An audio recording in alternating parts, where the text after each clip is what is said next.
오늘은 일이 마음처럼 안 풀릴 때라는 제목을 가지고 하나님 말씀 함께 나누도록 하겠습니다. 일이 마음처럼 안 풀릴 때 이 설교 제목을 가지고 인터넷에 이렇게 검색창에 쳐보니까 다양한 해결 방안들이 나오더라고요. 사람들이 일이 잘 풀리지 않을 때 어떻게 하는지 궁금해서 인터넷 창에 쳐보니 몇 가지 사람들이 이 방법이라고 하는 것들이 나왔습니다. 그 중에 하나가 감사 거리를 찾는다라는 것입니다. 사소한 것, 당연한 것들을 나열하다 보면 이전에 감사한 일들이 떠오르면 지금 아무리 힘들어도 그것을 잊을 수 있다라는 것이죠. 그리고 어떤 사람들은 1도의 노력을 더 하자라고 하는 사람들이 있어요. 일이 잘 안 풀렸던 것은 내 노력이 부족했기 때문이다. 김연아 선수가 말했던 것처럼 99도의 물이 끓어오라도 마지막 1도를 넘기지 못하면 물이 끓지 않기 때문에 포기하지 않으면 또 일이 잘 풀릴 것이다 라고 생각하는 사람들이 있더라고요. 어떤 사람들은 일이 잘 풀리지 않을 때 잠을 자서 숙면을 자면서 있겠다. 그리고 상처받은 내면의 아이들을 돌보겠다. 사람들마다 자신의 일들이 잘 되지 않을 때 해결하는 방법들이 다 있는 것 같습니다. 오늘 말씀을 함께 읽었던 본문을 보면요, 다윗은 지금 일이 정말 잘 안 풀리고 있을 때죠. 일이 안 풀리는 것을 넘어서서 심각한 위기를 맞이하게 됩니다. 다윗은요, 자기를 죽이려고 한 이 사울 왕을 피해서 지금 이 블레셋 땅의 이 시글락 지역으로 망명 생활을 하고 있는 중입니다. 블레셋과 이스라엘이 싸우고 있었는데 적국의 땅에서 거주하고 있는 거죠. 얼마나 사울이 무섭고 쫓아왔으면 적국의 땅에 들어가서 망명 생활을 하고 있는 것입니다. 시글락에서 정착 생활을 하고 있을 때였어요. 근데 이때 블레셋과 이스라엘 사이에 전쟁이 나게 됩니다. 그래서 이 블레셋 땅에 거주하고 있던 다윗은 하마터면 동족과 함께 전투를 치를 뻔했는데 블레셋 방백들이 다윗이 전투에 나가는 것을 반대했기 때문에 돌아오게 됩니다. 감사한 일이었죠. 하마터면 함께 싸울 뻔했는데. 근데 돌아오고 나서 보니까 이 시글락이 자기가 살고 있던 그 지역이 아말렉 사람들의 침입에 의해서 거의 잿더미가 된 상태가 된 거예요. 사무엘상 30장 1절과 2절 말씀을 같이 한번 읽어보도록 하겠습니다.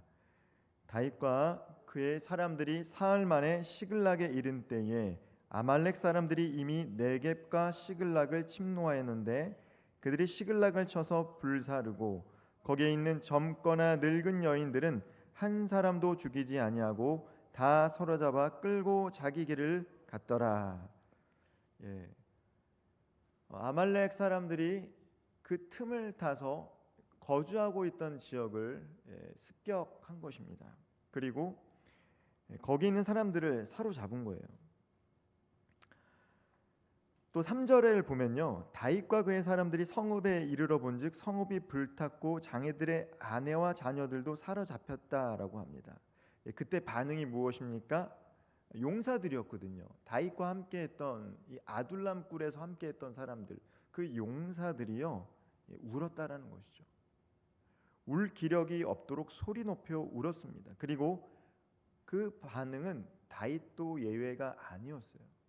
다 울었다라는 거예요. 그 상황 속에서 그들의 처음 반응은 절망이고 좌절이었습니다. 설상가상으로 그들은 이 모든 불행의 원인을 자신들이 따르던 지도자였던 다윗에게 돌려요. 이 말씀을 이렇게 보면 이 사람들이 어떤 근본적인 문제를 만나면 사람의 어떤 원초적인 것들이 나오는 것 같습니다. 아둘람 굴에서 다윗이 위로해줬기 때문에 400명이 모였고 또 200명이 더해서 600여 명의 사람들이 다윗을 따랐습니다. 그 사람들은 전투에서 다윗을 위해서 목숨이라도 내놓았던 사람들입니다. 그런데 어떻습니까? 그들이 자신들의 아내와 자녀들이 납치되자 그렇게 자신의 목숨을 내놓고 전투에 나갔던 다윗을 죽이려고 하는 모습이 드러나요. 6절 말씀 같이 한번 읽어보도록 하겠습니다. 백성들이 자녀들 때문에 마음이 슬퍼서 다윗을 돌로 치자 하니 다윗이 크게 다급하였으나 그의 하나님 여호와를 힘입고 용기를 얻었더라. 다윗을 따랐던 사람입니다. 그런데 자녀 문제가 걸리니까 그렇게 따르던 사람들이 다윗을 화풀이의 대상으로 잡아 죽이려고 했습니다. 그 상황에서 다윗이 여호와 하나님을 힘입고 용기를 얻었다라고 이야기합니다. 이 말씀의 뜻은 그의 하나님 여호와 안에서 강해졌다라는 의미예요. 그가 잠시 잠깐 기도를 했던 것 같습니다. 정말 일촉즉발, 돌에 맞아 죽을 그 상황 속에서 어떻게 기도했는지는 모르겠지만 기도하고 나니까 두려움이 사라지고 용기를 얻었던 것 같습니다. 우리가 크게 다급할 때가 있죠. 예상치 못한 일들이 있고 위기의 순간들이 있습니다. 그때 어떻게 우리가 힘을 얻었습니까? 우리가 여호와 하나님을 힘입을 때 바로 힘을 얻을 수 있는 것입니다. 다윗이 그랬다는 것이죠. 절박한 상황 가운데 그는 포기하지 않았던 것 같아요. 원망하지도 않고 탓하지도 않고 자신을 변론하지도 않았어요. 기도하고 힘을 얻었더라. 자신을 죽이려고 하는 사람들을 향해서 변론하거나 어떤 액션을 취했던 것이 아니라 기도를 했던 것 같아요. 그리고 나서 힘을 얻었다라는 것이죠. 인간은요, 위기의 순간에 자신의 모습이 드러납니다. 평온할 때는 다 좋은 모습 살아갈 수 있죠. 그런데 정말 위기의 순간, 전쟁의 순간이 터지면 인간의 본성들이 드러나는 것이죠. 법과 질서는 사라집니다. 러시아와 우크라이나 전쟁을 통해서 우리는 아무리 이 문명이 발달했다라고 하더라도 인간의 이 원초적인 욕구가 전쟁이 터지면 법과 질서가 무너지면서 나오는 것들을 보게 됩니다. 만약에 우리나라에도 다시 이런 비극이 일어나서는 안 되지만 그런 상황이 벌어지면 똑같아진다라는 것이죠. 인간은 원초적인 모습이 드러날 수밖에 없습니다. 위기의 순간에. 그런데 다윗은요, 그 상황에서도 정말 똑같이 행동하지 않았다라는 거예요. 삶의 위기 가운데 우리가 언제 자신을 돌아볼 수 있습니까? 바로 삶의 위기라는 것이죠. 내 자신을 돌아볼 수 있는 시간이 사실은 위기의 순간이에요. 나라는 존재를 바로 알 수 있는 순간도 위기의 순간입니다. 안정된 순간, 갖춰진 순간에서는 내가 어떤 사람인지 잘 알지 못해요. 나를 포장하고 있는 것들이 너무 많기 때문에. 근데 그런 것들이 다 사라지고 문제 앞에 직면했을 때가 바로 나의 본 모습이다라는 것이죠. 그리고 그 반응하는 모습이 곧 나의 모습이다라는 것입니다. 지금까지 다윗은요, 블레셋 땅에서 약 10년 동안의 망명 생활을 했습니다. 사무엘상 27장 1절 말씀을 통해서 읽지는 않았지만 이 망명 생활의 시작부터 다윗은요, 여호와 하나님께 묻지를 않아요. 그러니까 사울을 피해서 두려우니까 블레셋 땅 그리고 시글락으로 들어갔는데 그 기간 동안에 다윗은 여호와 하나님께 묻지를 않았습니다. 하나님의 인도하심을 받는 삶을 살지 않았다라는 것을 의미하기도 합니다. 정말 위기의 순간이 찾아오니까 내 목숨이 소중하니까 하나님께 그렇게 물었던 다윗도 블레셋으로 피하고 거기서부터는 정말로 본능대로 살아가는 모습이 성경에 기록이 되어 있어요. 그는 여호와께 묻지 않고 살기 위해 마치 블레셋에 망명한 것처럼 보입니다. 그 전까지는 항상 하나님께 묻고 결정하는 삶을 살아왔는데 이때부터는 혼자 생각하고 자기가 결정했던 삶을 살았던 것 같아요.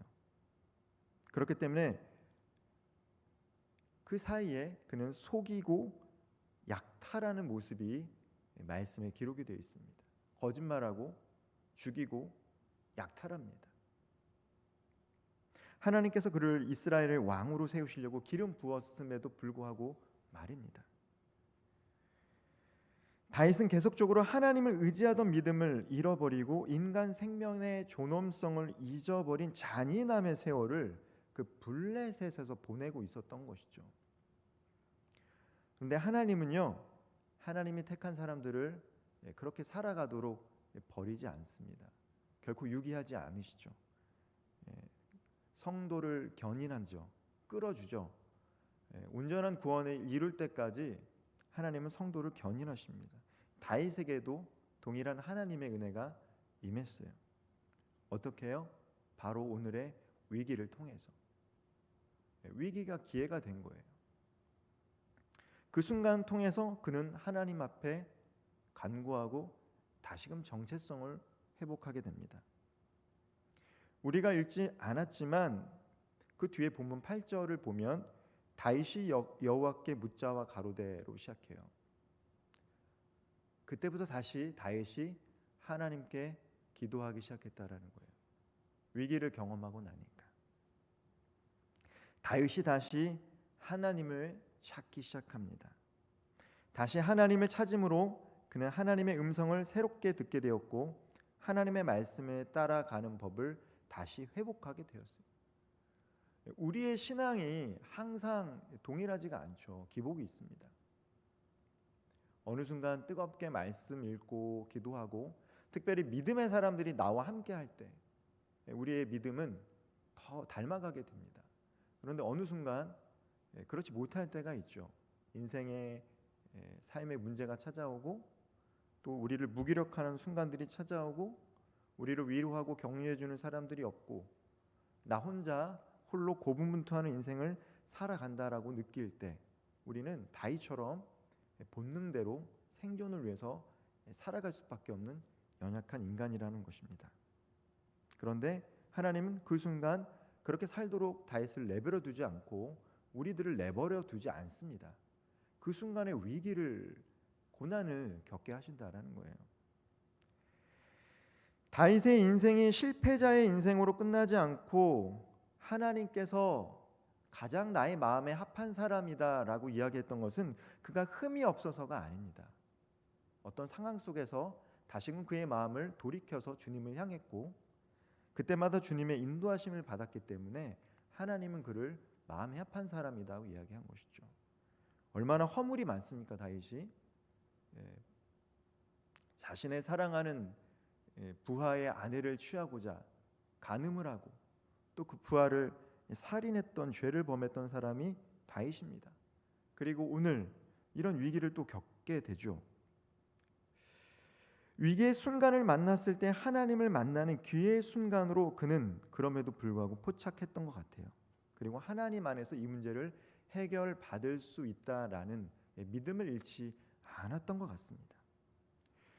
절망은 어리석은 사람의 결론이다라는 말이 있어요. 우리가 어떤 문제 앞에서 마음이 무너지면 절망하게 됩니다. 절망하게 되죠. 근데 어리석은 사람의 결론이 절망이다라는 거예요. 만약에 다윗이 여기에서 포기했더라면 도로 찾을 수 없었습니다. 잃어버린 것을 결코 찾을 수 없었어요. 그러나 끝까지 포기하지 않고 여호와 하나님을 힘입어서 다시 그와 함께했던 사람들과 나아갔을 때 잃어버린 것들을 회복하는 은혜를 경험하게 되는 것입니다. 일이 잘 풀리지 않을수록 하나님께 나아갈 수 있는 저와 우리 모든 성도님들 되기를 소망합니다. 일이 잘 풀리지 않으면 사실 문제밖에 안 보이죠. 이거 어떻게 해결해야 되나? 마음은 답답하고 시간은 촉박하고 이 상황을 내가 어떻게 해야 되나? 이런 생각이 강하게 듭니다. 그러나 그때마다 심호흡을 한번 하고 다윗처럼 짧은 순간에 여호와 하나님께 힘을 얻을 수 있는 저와 우리 모든 성도님들 되기를 주님의 이름으로 축복드립니다. 하나님께서 선택한 사람이라고 해서 하나님께서 사랑하는 사람이라고 해서 이 삶이 항상 실타래처럼 술술 잘 풀리는 것이 아니라는 것이죠. 성경에서 형통한 자라 일컫는 요셉은요 형들의 시기로 인해서 노예로 팔려가게 됩니다. 팔려간 곳에서 누명을 쓰고 감옥에 갇혀버립니다. 그리고 그곳에서도 의인을 만나서 귀인을 만나서 벗어날 수 있다라는 그런 한 자락의 소망이 있었는데 그것마저도 어그러져요. 어떻게 보면 꼬일 대로 꼬인 삶을 살아왔던 인생이 바로 요셉입니다. 우리는 성경으로 봤을 때 이 사람 참 귀히 쓰임 받았다 하지만 한 개인사로 봤을 때 다윗이나 요셉처럼 정말 복잡한 인생이 없고 닮고 싶은 인생이 아니죠. 다 불쌍한 인생입니다. 다 불쌍한 인생들을 산 사람이 믿음의 사람들이에요. 요셉은 그러함에도 불구하고 일이 잘 풀리느냐 안 풀리느냐에 있지 않았던 것 같아요. 그는 항상 교만하지 않고 겸손했습니다. 그에게는 하나님의 말씀에 순종하는 것이 더 중요해 보였던 것 같아요.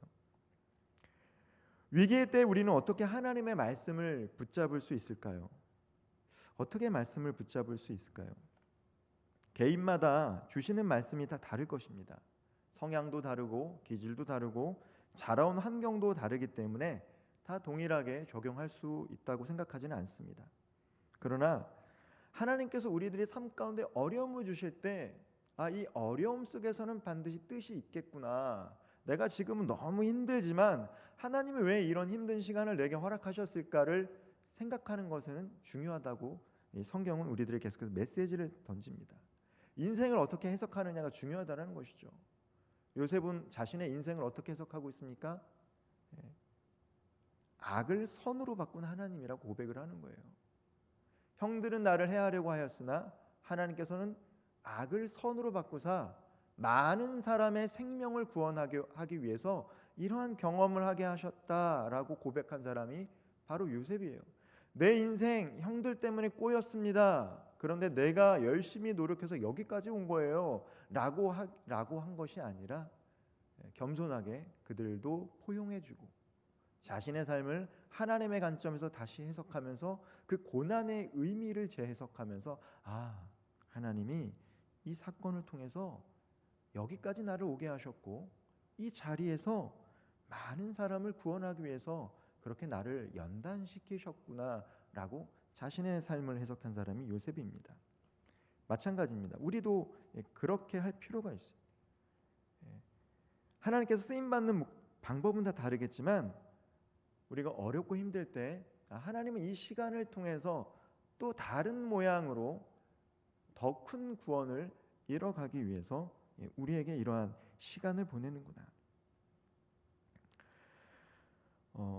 사역자들도 다양한 사역자들이 많습니다. 청소년 사역을 잘 하시는 분들도 있고요. 또 특별히 청년 사역을 잘 하시는 분들도 있고 또 우리 장년 사역을 잘 하시는 분들도 있고 다양한 사역을 잘 하시는 분들이 많은데 특별히 이제 청소년 또 젊은 청년들 사역을 잘 하시는 분들을 보면 이분들이 처음부터 예수님을 잘 믿거나 모범생의 삶을 살았던 분들이라기보다는 오히려 방황하고 왕따 경험도 있고 자신도 자살하고 싶었던 그런 충동도 있고 문제가 많으셨던 분들, 그런데 하나님의 은혜로 그것을 잘 극복했던 분들, 그 경험이 있으니까, 은혜가 있으니까 똑같은 청소년들이나 방황하는 청년들을 볼 때마다 메시지를 전하면 그 사람들에게 큰 영향을 주더라고요. 그분의 어떤 그 과정과 삶을 통해서 또 알코올 중독이 있었던 그런 가족이 있거나 본인도 술을 많이 마시다가 또 예수 만나서 변화되셨던 분들, 그런 분들이 또 알코올 중독자의 마음을 잘 아시기 때문에 그분들을 올바른 길로 이끌어가는 것들을 보게 됩니다. 무엇인가를 경험해 본 사람, 잃어본 경험이 있는 사람, 실패해 본 경험이 있는 사람, 어려움을 겪어본 사람들이 동일한 사람들을 잘 위로해 줄 수가 있는 것이죠. 하나님께서는요, 다른 사람들을 위한 사역에 우리를 준비시키기 위해 때로는 의도적으로 아픈 경험을 하게 할 때가 있다라는 거예요. 지금은 너무 아픈데 돌이켜보면 하나님이 이 아픔을 주셨기 때문에, 이 고통을 주셨기 때문에, 이 실패를 주셨기 때문에 그 사람들을 이해할 수가 있는 것이죠. 우리가 그 사람의 입장에 되지 않으면 이해하기가 어렵습니다. 눈높이를 맞추지 않으면 그 사람을 이해할 수가 없다라는 거예요. 우리가 예수님처럼 될 수가 없으니까 예수님께서 신이 인간의 육신을 입고 이 땅에 오신 거 아닙니까? 우리를 사랑하시니까 눈높이를 맞추신 것이죠. 사람들은요, 우리의 장점을 말할 때보다 우리의 약점 속에서 하나님의 은혜가 어떻게 임하셨는지를 경험하고 위로받게 됩니다. 우리는 우리의 연약한 부분을 고백하기가 좀 부끄럽죠. 저도 마찬가지입니다. 사람들에게 특별히 저의 약점을 잘 이야기하려고 하지는 않아요. 그런데 나의 약점, 나의 연약함, 나의 상처, 나의 실패를 이야기할 때 사람들은 더 큰 은혜를 받을 때가 있다라는 거예요. 그리고 그것을 통해서 저 사람도 저런 경험이 있었구나 라는 것을 통해서 하나님을 바라보게 됩니다. 현실에 갇혀있던 사람들이 그때 비로소 저분도 저 사람도 저런 상황을 경험했는데 그 순간 하나님을 봤구나 라는 것들을 경험하게 되는 것이죠. 우리는 내가 겪었던 불행과 실패를 통해 움츠려 들고 싶지만 그러나 하나님께서는 고난을 성장의 디딤돌로 삼아 주시겠다라고 약속하십니다. 하나님께서는 고난을 견디기에 충분한 재능을 우리 안에 이미 심어 놓으셨어요. 우리는 사실 피하고 싶죠. 고난을 좋아하는 사람이 어디 있겠습니까? 많은 겪는다라면 부딪혀야 된다라고 한다면 주님과 함께 부딪혀야겠죠. 그리고 하나님이 정한 목적지까지 우리를 이끄시기 위해 어떤 도움도 아끼지 않는 분임을 우리는 기억해야 할 것입니다. 지금이 참 힘들 수 있죠. 상황이 딱 막힌 것처럼 보일 때가 있습니다.